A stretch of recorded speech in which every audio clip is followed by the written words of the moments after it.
तो दोस्तों आप सब देख सकते हैं मैं यहाँ पे बैठी हूँ,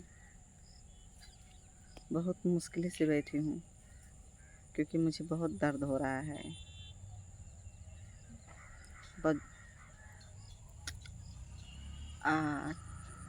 बैठने में बहुत दिक्कत है। वो भी कैसो कैसो करके बैठते हैं। देखिए मैं कैसे ईंटा गांजी हूँ।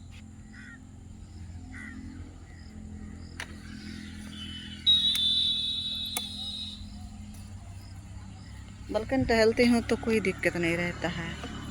अब बैठ जाती हूँ तो बहुत प्रॉब्लम होती है, उठ भी नहीं पाती हूँ दर्द की वजह से।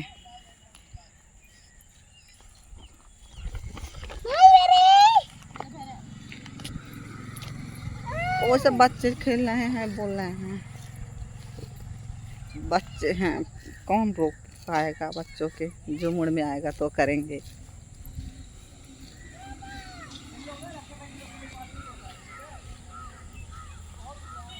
ऐसे धान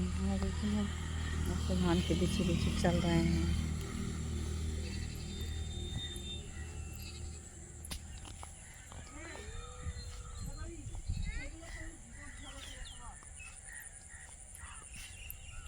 ज़्यादा दूर तक नहीं जाऊंगे।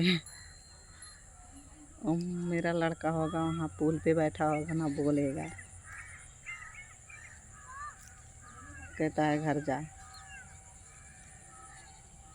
तो ठीक है दोस्तों, अगले ब्लॉग में कल मिलते हैं। बाय बाय, नमस्कार दोस्तों।